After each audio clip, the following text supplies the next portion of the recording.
Railway with Shyam YouTube channel पर आप सभी लोगों का स्वागत है। आज की इस वीडियो में मैं आप सभी लोगों को कराने वाला हूं रेलवे ग्रुप डी भर्ती परीक्षा 2025 में पूछे जाने वाले जीके जीएस के अति महत्वपूर्ण प्रश्न जो आपके एग्जाम के लिए बहुत ही ज़्यादा महत्वपूर्ण है। तो आज के इस वीडियो को आपको शुरू से लेकर के एंड तक है फुल वॉच करते रहना। वीडियो पसंद आए तो प्लीज़ आप लोग इस वीडियो को लाइक और चैनल को आप लोग सब्सक्राइब करना बिल्कुल ना भूलें। और कमेंट बॉक्स में आपको अपने इसको जरूर बताना है कि आपने कितने प्रश्न वो सही किए हैं और ये वीडियो आपको कैसी लगी। तो चलिएगा फिर शुरू करते हैं आज का अपना ये जीके जीएस के अति महत्वपूर्ण प्रश्नों का प्रैक्टिस सेट है जो रेलवे ग्रुप डी भर्ती परीक्षा 2025 के लिए सबसे ज़्यादा महत्वपूर्ण हो जाता है। तो पहला प्रश्न आ जाता है कि जूट के उत्पादन में प्रथम स्थान किसका है। तो बताओ इनमें से कौन सा राज्य है जो जूट के उत्पादन में पहले स्थान पर आता है। पहले प्रश्न का राइट आंसर क्या हो जाएगा।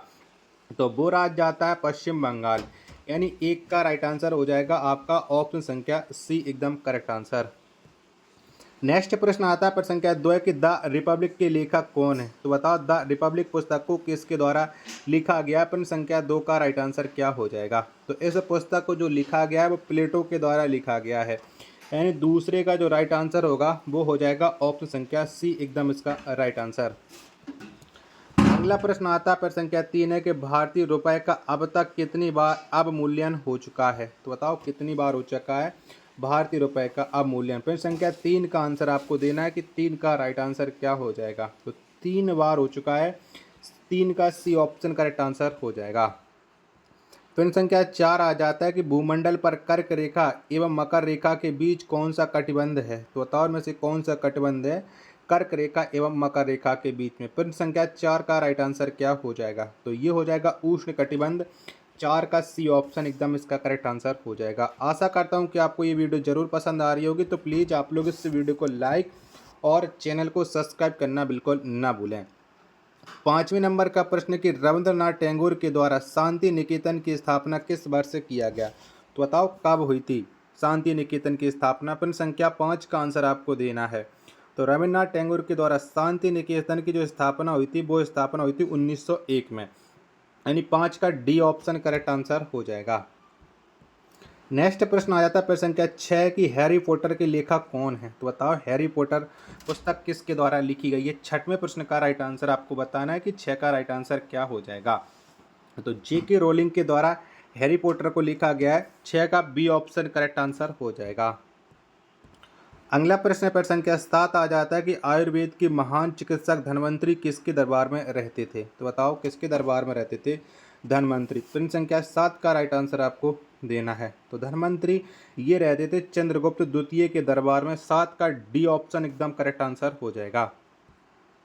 8वें नंबर का प्रश्न है कि सार्स रोग किसके द्वारा फैलता है। तो बताओ इनमें से किसके द्वारा फैलता है सार्स रोग।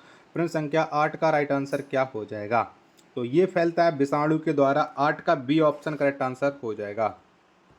नेक्स्ट प्रश्न आ जाता है प्रश्न संख्या 9 कि चेनाब नदी का प्राचीन नाम क्या है। तो बताओ इनमें से चेनाब नदी का प्राचीन नाम क्या हो जाएगा।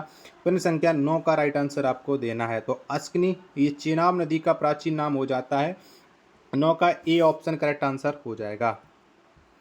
अगला प्रश्न प्रश्न संख्या 10 आ जाता है कि द सोशल कॉन्ट्रैक्ट के लेखक कौन है। तो बताओ ये पुस्तक किसके द्वारा लिखी गई है द सोशल कॉन्ट्रैक्ट। ये 10 का राइट आंसर क्या हो जाएगा। तो इसे जो लिखा है वो रूसो ने लिखा है, यानी सी ऑप्शन करेक्ट आंसर हो जाएगा। वीडियो पसंद आ रही होगी तो प्लीज़ आप लोग वीडियो को लाइक और चैनल को सब्सक्राइब करना बिल्कुल ना भूलें। अगला प्रश्न प्रश्न संख्या 11 आ जाता है कि फुटबॉल का ब्लैक पर्ल किसे कहा जाता है। तो बताओ किसको कहते हैं। तो फुटबॉल का जो ब्लैक पर्ल है ये पेले को कहा जाता है, यानी 11 का ए ऑप्शन करेक्ट आंसर हो जाएगा। चलिएगा अगला प्रश्न प्रश्न संख्या 12 कि बांग्लादेश किस वर्ष स्वतंत्र हुआ। तो बताओ कब स्वतंत्र हुआ था बांग्लादेश। प्रश्न संख्या 12 का आंसर आपको बताना है कि 12 का राइट आंसर क्या हो जाएगा। तो बांग्लादेश जो स्वतंत्र हुआ था वो हुआ था 1971 में। 12 का बी ऑप्शन का राइट आंसर हो जाएगा। नेक्स्ट प्रश्न आ जाता है प्रश्न संख्या 13 कि सबसे बड़ा पशु मेला कहाँ पर लगता है। तो बताओ इनमें से कौन सा वो स्थान है जहाँ पर सबसे बड़े पशु मेले का आयोजन किया जाता है। प्रश्न संख्या 13 का राइट आंसर क्या हो जाएगा। तो ये लगता है सोनपुर में। सी ऑप्शन राइट आंसर हो जाएगा। 14 नंबर का प्रश्न है कि द पैसेज टू इंडिया के लेखक कौन है। तो बताओ ये किसके द्वारा लिखी गई है द पैसेज टू इंडिया। 14 का राइट आंसर क्या हो जाएगा? तो इस पुस्तक को जो लिखा गया वो लिखा गया E.M. फोस्टर के द्वारा।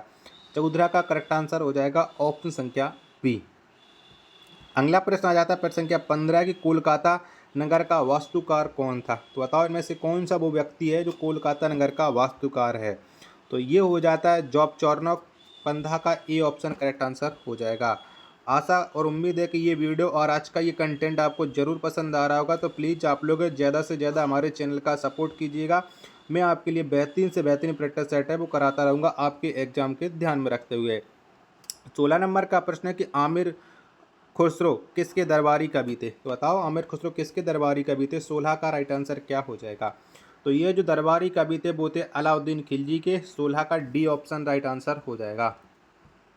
17 नंबर का प्रश्न आ जाता है कि हुसैन सागर झील कहाँ स्थित है? तो बताओ इनमें से कौन सा वो स्थान है जहाँ पर ये हुसैन सागर झील पड़ती है? 17 का राइट आंसर क्या हो जाएगा? तो ये स्थित है हैदराबाद में।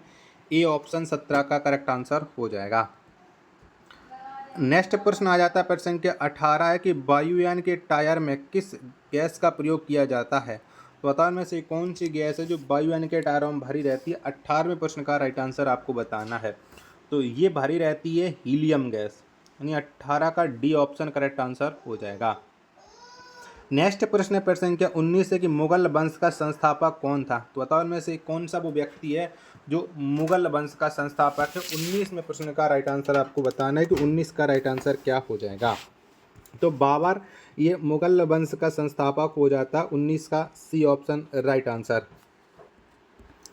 नेक्स्ट प्रश्न है प्रश्न संख्या 20 आ जाता है कि राज्यसभा में सदस्यों की अधिकतम संख्या कितनी हो सकती है? तो बताओ कितने सदस्य हो सकते हैं राज्यसभा में अधिकतम? 20वें प्रश्न का राइट आंसर आपको देना है। तो इसमें अधिकतम सदस्यों की संख्या हो सकती है 250। 20 का सी ऑप्शन राइट आंसर हो जाएगा। अगला प्रश्न प्रश्न संख्या 21 आ जाता है कि सोने के आभूषण बनाते समय सोने में क्या मिलाया जाता है? तो बताओ में से किसका प्रयोग होता है सोने के आभूषण बनाने समय? 21 का राइट आंसर क्या हो जाएगा? तो इसमें मिलाया जाता है तांबा। 21 का बी ऑप्शन राइट आंसर हो जाएगा। चलिएगा नेक्स्ट प्रश्न आ जाता है प्रश्न संख्या 22 है कि ओरिजिन ऑफ स्पीसीज के लेखक कौन है? तो बताओ ये पुस्तक किसके द्वारा लिखी गई है? Origin of species. तो इस पुस्तक को जो लिखा है वो चार्ल्स डार्विन ने लिखा है। 22 का सी ऑप्शन करेक्ट आंसर हो जाएगा। आशा और उम्मीद है कि वीडियो आपको ज़रूर पसंद आ रही होगी, तो आप लोगों ने लाइक ज़रूर कर रखा होगा।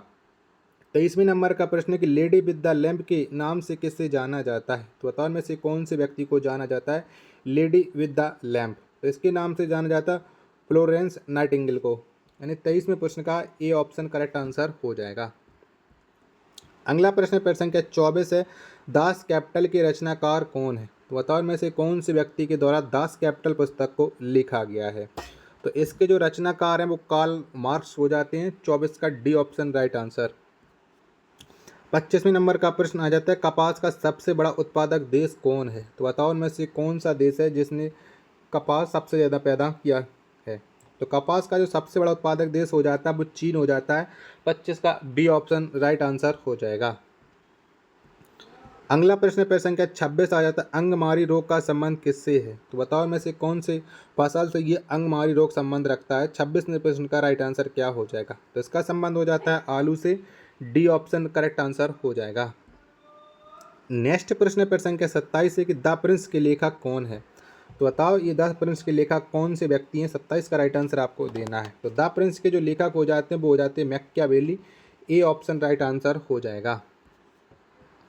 अगला प्रश्न प्रश्न संख्या 28 आ जाता है केंद्रीय औषधि अनुसंधान केंद्र कहाँ है? तो बताओ में से कौन से स्थान पर ये केंद्रीय औषधि अनुसंधान केंद्र पड़ता है? 28वें प्रश्न का राइट आंसर आपको बताना है कि 28 का राइट आंसर क्या हो जाएगा। तो केंद्रीय औषधि अनुसंधान केंद्र ये लखनऊ में। 28 का सी ऑप्शन करेक्ट आंसर हो जाएगा। 29वें नंबर का प्रश्न आ जाता है कि जलियांवाला बाग हत्याकांड कब हुई? तो बताओ कब हुआ था ये जलियांवाला बाग हत्याकांड? 29वें प्रश्न का राइट आंसर आपको बताना है। तो ये हुआ था 13 अप्रैल 1919 में।